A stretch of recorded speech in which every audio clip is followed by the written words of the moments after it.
કેવીની class YouTube ચેનલમાં આપ સરે મિત્રોનું હું દિલથી સ્વાગત કરું છું।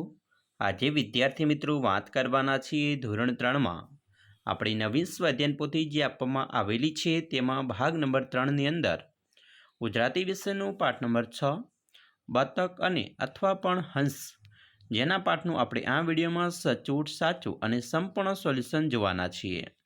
તો ચાલો વિદ્યાર્થી મિત્રો વિડીયોની શરૂઆત કરીએ। તેના પહેલાં તમે ખાસ કરીને ચેનલમાં નવા આવેલા હશો તો મારા વાલા વિદ્યાર્થી મિત્રો ચેનલને અવશ્ય સબસ્ક્રાઈબ કરી વિડીયોને લાઇક અને શેર કરવાનું પણ ન ભૂલતા। તો મિત્રો ગુજરાતી વિષયનો પાઠ નંબર 6 બતક અને અથવા પણ હંસ જેની અંદર આપણે પ્રશ્ન નંબર 1ની વાત કરીશું। ઊંચા ઊંચા ડુંગર ચડશું ગીતને આધારે લખો। તો મિત્રો અહીંયા તમને આપેલું છે ચડવું એટલે કે ચડીશું, એવી રીતે તરવું તો તરશું। તો મિત્રો અહીંયા કરશું તો કરવું આવે, ચરવું તો ચરવું, ઉતરવું ઉતરીશું, ફરવું ફરશું, મલકવું મલકશું અને ગાવું ગાશું। બરાબર, તો આવી રીતે તમારે મિત્રો લખવાનું છે। પ્રશ્ન 2ની અંદર હું તો ચિત્ર જોઈને લખો। મિત્રો તમારા પાઠ્યપુસ્તકના પાના નંબર તમારે જે 85 પર ચિત્ર આપેલું છે તેને જોવાનું છે અને નીચેની ખાલીજગ્યા પૂર્ણ કરવાની છે। તો ફટાફટ તમે તમારા પાઠ્યપુસ્તકના પાના નંબર 85 પર આપેલું ચિત્રને જુઓ। હવે આપણે પ્રશ્નોનો જવાબ આપીએ।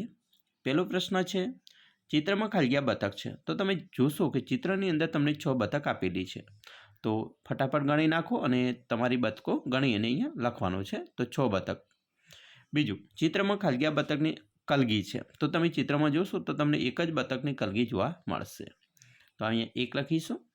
ત્રીજું, ચિત્રમાં ખાલીજગ્યા હંસનું બચ્ચું છે। તો મિત્રો 1 છે એ હંસનું બચ્ચું છે। ચોથું, ચિત્રમાં ખાલીજગ્યા બતકના બચ્ચા છે। તો મિત્રો 4 છે એ બતકના બચ્ચા છે। 5, ચિત્રમાં સૌથી મોટું પક્ષી ખાલીજગ્યા છે અને મિત્રો સૌથી મોટું પક્ષી હોય તો તે બતક છે। પ્રશ્ન 3ની અંદર છે હું શીખ્યું, હુંય શીખું તુંય શીખ। ચાલો આપણે શીખીએ। પેલું છે હુંય તો કે હું પણ, અમે તો અમે પણ, એવી રીતે તુંય તો તું પણ, તમે તો તમે પણ, આમે તો આમ પણ, કેમે તો કેમ પણ। ચાલો પ્રશ્ન 4, મને સમાનાર્થી શબ્દો આવડે છે। હો, સમાનાર્થી એટલે મિત્રો સરખા અર્થવાળા શબ્દો, એને સમાનાર્થી શબ્દ કહેવાય। અહીંયા ઉદાહરણ આપેલું છે પંખી સાથે કલરવ કરીશું। તો પંખીની નીચે લીટી દોરેલી છે તો એનું સમાનાર્થી પક્ષી થાય। તો આપણે લખીએ કાગડો મારો પ્રિય પક્ષી છે। બરાબર, તો એવી રીતે અહીંયા તમે જોશો પેલું છે કે આખરે ખુશીનો દિવસ આવી ગયો, મારા જન્મદિવસે મેં બહુ આનંદ કર્યો। તો મિત્રો ખુશી એટલે અહીંયા બીજો વાક્યમાં કયો શબ્દ વપરાયેલો છે? તો અહીંયા ખુશી એટલે અહીંયા આનંદ શબ્દ વપરાયેલો છે, એ આપણે લખવાના છીએ। બીજું વાક્ય, તમારી જેમ આ પણ મારું સંતાન છે। તો અહીંયા મિત્રો સંતાન, તો બીજા વાક્યમાં કયો શબ્દનો ઉપયોગ થયો છે જે સમાન અર્થ છે? તો આપણે આપણા મમ્મી પપ્પાના બાળક કહેવાઈએ। તો મિત્રો સંતાન એટલે બાળક, તો આપણે અહીંયા લખીશું સંતાન એટલે બાળક। બરાબર, સમાનાર્થી શબ્દ। ત્રીજું છે તે સુંદર સરોવર પાસે પહોંચ્યું, મારા ગામમાં મોટું તળાવ છે। તો મિત્રો અહીંયા પહેલું છે સરોવર અને એનું સમાનાર્થી શબ્દ થાય તળાવ। ચોથું, તું મારો પ્રિય મિત્ર બનીશ, દાદા મારા પાકા દોસ્ત છે। તો મિત્ર એટલે દોસ્ત, તો આપણે અહીંયા લખીશું સમાનાર્થી શબ્દ શોધીને।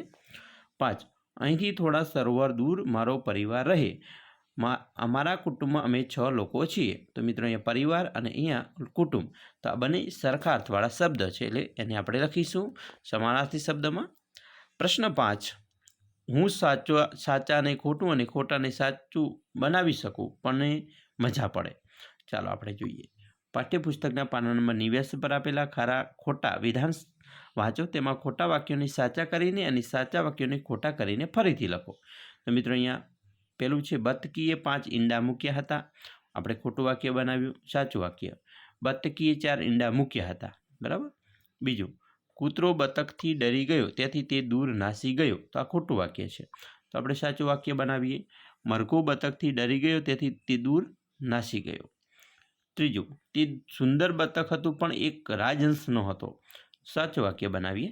તે કદરૂપું બતક નહીં પણ એક સુંદર રાજહંસ હતો। 4, બતકને હંસ કન્યાએ સુંદર કહ્યો કે તરત જ તેને ખ્યાલ આવ્યો છે કે તે સુંદર હંસ છે, તો આ સાચું વાક્ય છે, તો ખોટું વાક્ય આપણે બનાવીએ। બતકને હંસ કન્યાએ કદરૂપો કહ્યો કે તરત જ તે નારાજ થઈ ગયો। 5મું વાક્ય, બતકને ડોશીએ ઝૂંપડીમાં રહેવાની હા પાડી કે જેથી તે બતકના ઈંડા લઈ શકે. તો આ ખોટું વાક્ય છે. આપણે સાચું વાક્ય બનાવીએ. ખોટાને સાચું બનાવવાનું છે. બતકને ડોશીએ ઝૂંપડીમાં રહેવાની હા પાડી કે તેથી વાવાઝોડું શાંત પડી જાય. 6. જુવાન મરઘો બતકના અસલી રૂપને ઓળખી ગયો. તો આ ખોટું વાક્ય છે. સાચું વાક્ય બનાવીએ.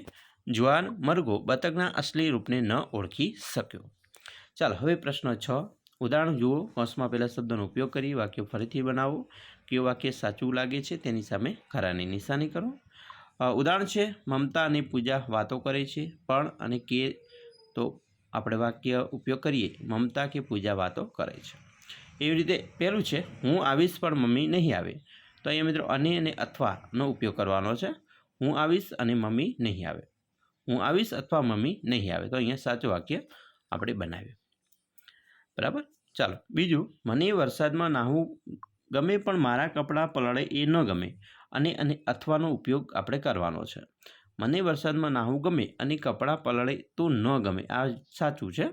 બીજું છે મને વરસાદના નાહવું ગમે અથવા મારા કપડાં પલળે એ ન ગમે. તો આ ખોટું છે. બરાબર. આવી રીતે. ત્રીજું મને કેળા ભાવે પણ કેરી ન ભાવે. તો આપણે બનાવીએ મને કેળા ભાવે. અહીંયા મિત્રો અને આવશે અને કેરી ન ભાવે. આ વિધાન સાચું. મને કેળા ભાવે અથવા કેરી ન ભાવે. બરાબર. એ ખોટું છે. ચોથું તમે મારા ઘરે આજે આવશો કે કાલે. તો આને પણ તો તમે મારા ઘરે આજે આવશો અને કાલે. અને બીજું છે તમે મારે ઘરે આજે આવશો પણ કાલે. આ સાચું છે. બરાબર. આવી રીતે તમારે પણ વાક્યો બનાવવાના છે. વિદ્યાર્થી મિત્રો આ વાત કરી તમારા પાઠ નંબર 6 એના સંપૂર્ણ સ્વાધ્યાય પોથીના પાઠનું સોલ્યુશન. આશા રાખીએ તમને આપણો આ વિડીયો ખૂબ જ ઉપયોગી નીવડશે અને ખાસ વિડીયો ગમે હોય તો મિત્રો લાઇક શેર અને સબસ્ક્રાઈબ કરવાનું પણ ન ભૂલતા.